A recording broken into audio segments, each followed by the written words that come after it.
Welcome back to another episode of What the F***, and today on What the F***, what the F*** happens when you put, drum roll please, Diesel in a MK3 Supra. Let's see. So, I don't know if you guys remember, this car was here. Kyle did like a bucket load of work on this car, and then the owner decided to be that it wasn't economical enough, so he put diesel into it. and then the RAC or the AA? AA. The AA turned around and said, "Your cam belt snapped, sir." So Kyle was like, cam belt snapped, eh? For those of you who don't know, these cars have non-interference engines, so the cam belt does not interfere with the engine. So the car came in to get a cam belt done. Kyle then did some further investigation and realized that the RAC are brands. The AA is RAC, same thing. same thing. They're brands. And this owner of this vehicle did clearly not look at the color of pipe that he picked up, or nozzle, when he put fuel in. So, how did you find out? Cranked it the minute it came, turned it over, had good compression. I was like, time belt's fine. Did a check on the spark, had a spark, and then I bridged FP and B plus on the diagnostics port, which wakes up the fuel pump, and the fuel pump was working. So I was like, it's got a spark, it's got fuel, what's going on? Cracked open the fuel line on the fuel rail, and the fuel came out, and it was on my hand, and it was like moisturizer. So it was diesel.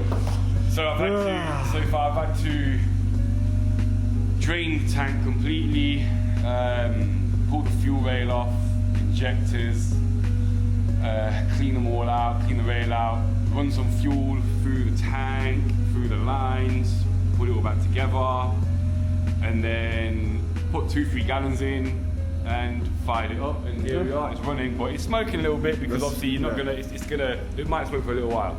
Because obviously diesel is an oil-based fuel, so, and it does smell. Diesely is, Yeah. It smells super diesely. But come on then, let's see if Michael Jackson will appear when you rev it. So yeah, you can hear we've got a bit of blue smoke still.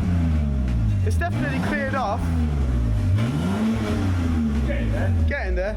It's cleared Don't off. forget though the fact that although the diesel was in there, the injectors would still be releasing fuel into the cylinders, but because it's not petrol, it won't ignite because it ain't got enough octane in the fuel. So it has still been going into the cylinder, but it wouldn't ignite on a spark where diesel's a glow plug, and it works on more compression. So it would have still been going into the pistons and into the valves, into the exhaust, hence why you get the smoke. It will eventually burn off. Yeah.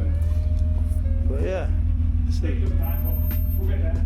That's it. We'll get there. So, in the last video, obviously, some took our backing pad and did not return it. So, I've gone and picked up a new one. So, this is obviously essentially all it is.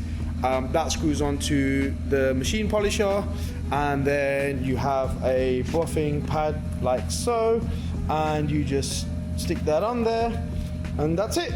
And then we'll start machine polishing everything that we could not machine polish on Friday. So what I'm gonna do is I'm gonna set the camera up, let you guys have a little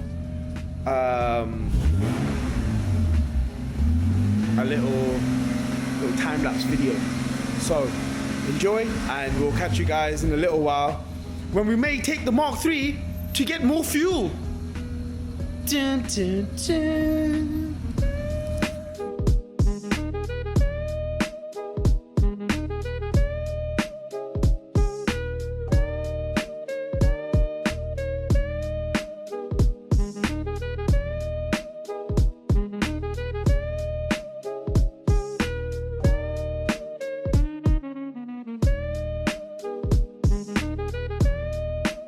And there you have it. That is the rear quarter polished up. Look at that. So that's the kind of finish that we want. So yeah, 1/4 done. Now I'm going to get onto the roof, the other side rear quarter, and then I lost my chain of thought. Once it's flat and polished, obviously we'll carry on work, and then once the car eventually gets reassembled, then I'll go over it again. So what we normally do is we panel wipe it to make sure, because what happens is when you machine polish a car like this,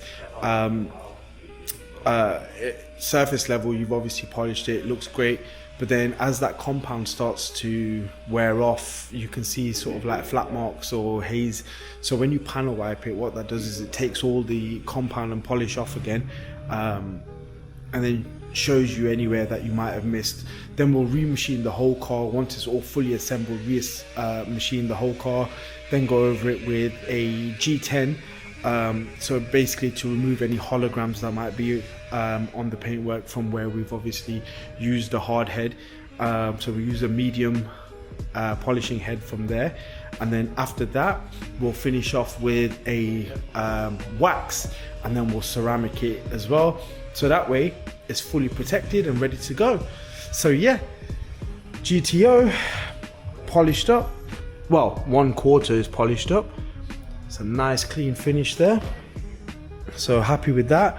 Obviously I've started on the roof now, and then I realized I didn't film. So what I'm going to do now is I am going to carry on with this, and I'm going to end the video there. So, well, Supra as well is done. Customer's going to come and collect that later on. So yeah, thank you for watching, and we'll catch you guys on the next one.